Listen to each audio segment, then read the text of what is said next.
Ok, salut à tous, c'est Chroniqueur Lambda et aujourd'hui on va faire la réaction live du chapitre 255 de Natsu no Taizai.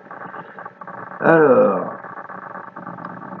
ils nous mettent chapitre 55, comment ça chapitre 55? Non, c'est le chapitre 255. Ah, le tome 30 est maintenant en vente. Ça c'est super cool. Moi qui en ai que 17, c'est super cool. Je vais pas l'acheter tout de suite, non. Mais page cover est pas trop mal. Est pas trop mal. Bon, on va commencer tout de suite.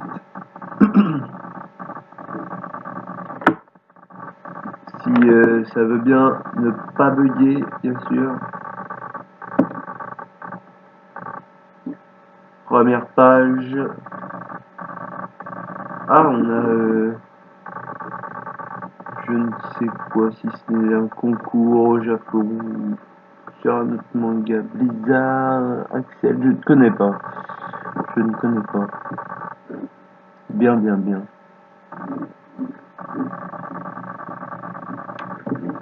Allez, c'est parti. Alors, on voit Diane à côté du Borat, en gros. Tu es sérieuse, Merlin? Tu pars devant toute seule pour secourir le roi Arthur? Et King qui dit: Tu ne peux pas attendre, pourquoi t'es si pressé? Ça ne te ressemble pas. On s'apprête à libérer Camelot avec Stigma. S'ils sentent que l'on se dirige vers Camelot, leurs gardes et sentinelles seront encore plus méfiants.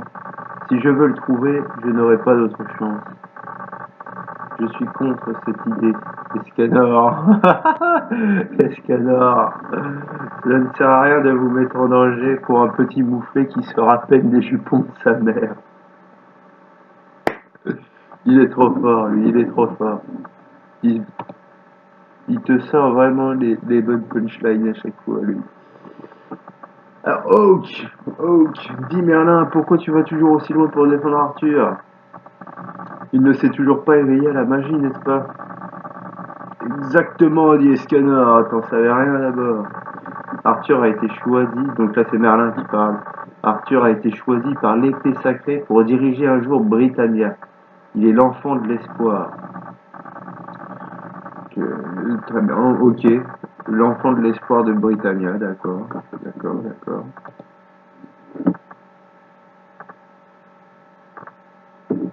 Donc, la magnifique image avec Arthur, Méliodas à droite, Zelda à sa gauche. Dreyfus et Chandler. Dreyfus. Non, pas Dreyfus. Merde. Je sais plus comment il s'appelle l'autre.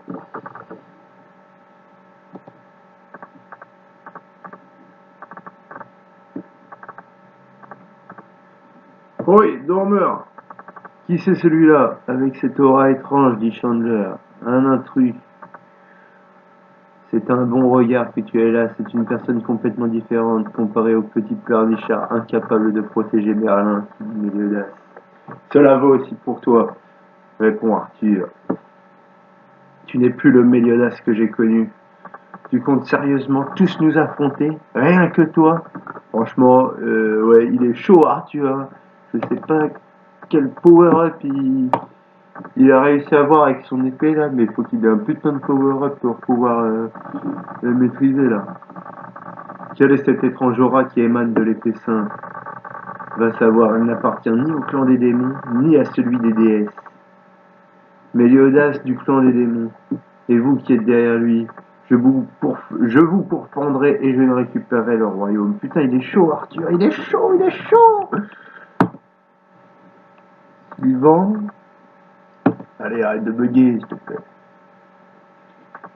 Oh là là là. Tu as du culot pour un humain, Chandler qui attaque. Rayon exterminateur, oulala.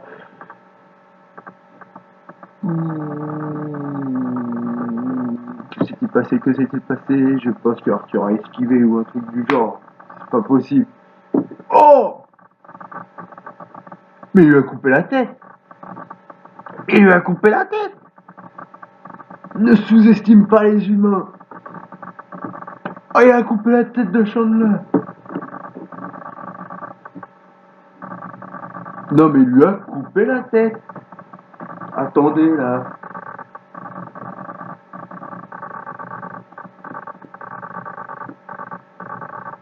Et Arthur n'a rien. Arthur n'a rien. Cette technique à l'épée qu'il vient d'utiliser, je me souviens l'avoir déjà vu quelque part. Où est-ce qu'il l'a déjà vu, lui, Zeldoris? Cette technique. Oh! Arthur qui rattaque? Non? Qu'est-ce que c'est ça? Ah, il a récupéré son pote. Il a coupé le bras de... Oh là là là là là là. Je suis désolé, tu as subi tout ça pour moi, Arthur. Comment connais-tu ce style de combat à l'épée?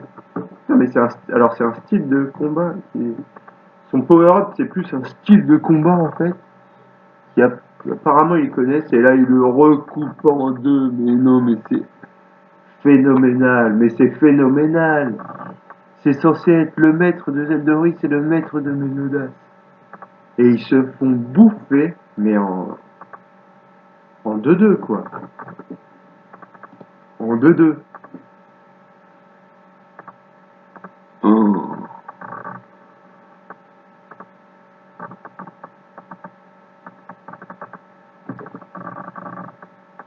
Ok, donc là on a Arthur qui est en train de tout défoncer.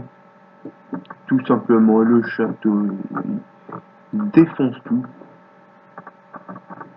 En mode Terminator, le Arthur. Il s'en bat les couilles de son château parce qu'ils sont censés être à Camelot quand même. C'est censé être son bat les couilles là, ça y est, c'est la guerre. On détruit tout et on verra pour les réparations plus tard. Voilà comment ça se passe.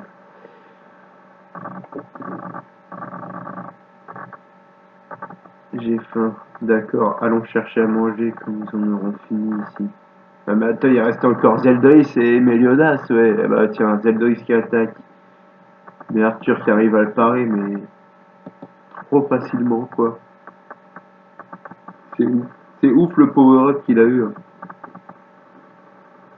Euh, c'est la danse d'Avidia. Alors c'est ça le style de combat.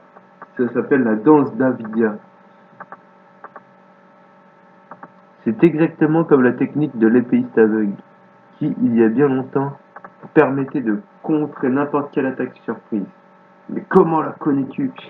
C'est peut-être censé être un style de combat du clan des démons, quoi, j'en sais rien.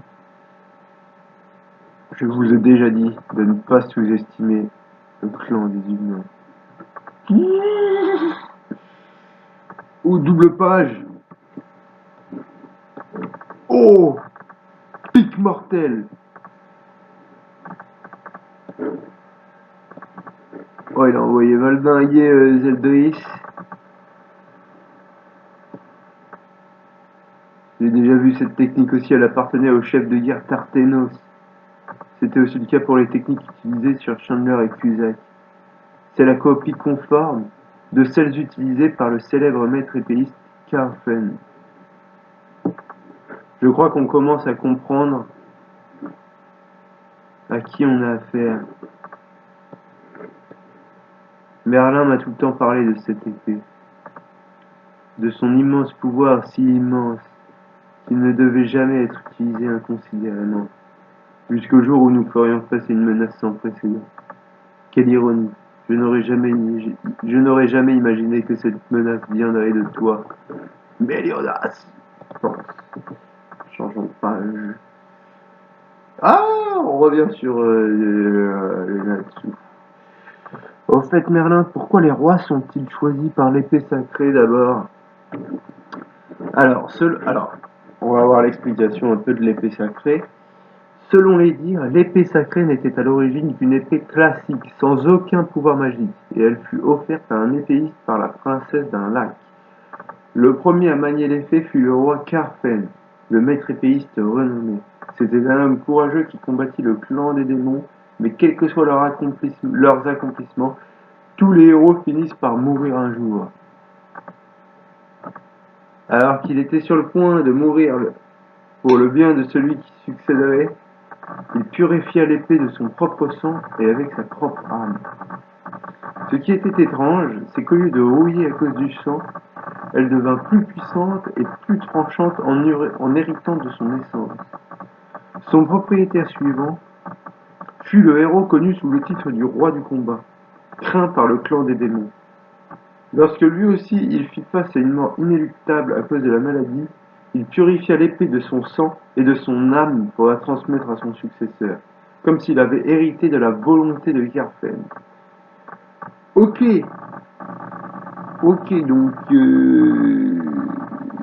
c'est un peu une épée qui se transmet de génération en génération et qui, en gros, condamne le possesseur à,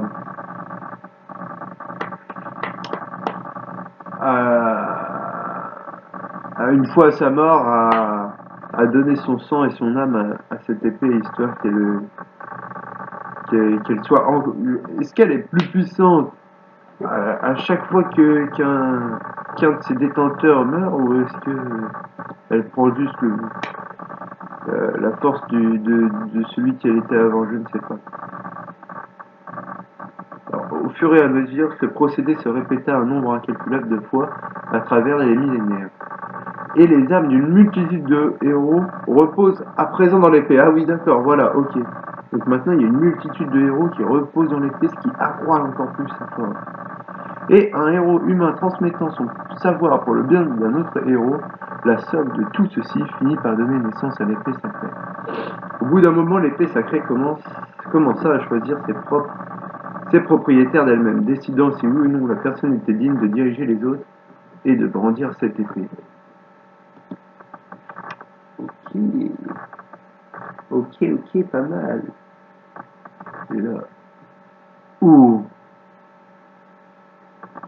Putain, mais c'est dur pour Zeldris et Meliodas, hein. Ils sont en galère, Zeldris et Meliodas, c'est ouf. Arthur, et désormais c'est cet enfant qui a été choisi, mais Arthur, il est super chaud. Il est super chaud avec cette épée. Démonte la gueule à Meliodas. Arthur a été reconnu par les héros de l'histoire de Britannia.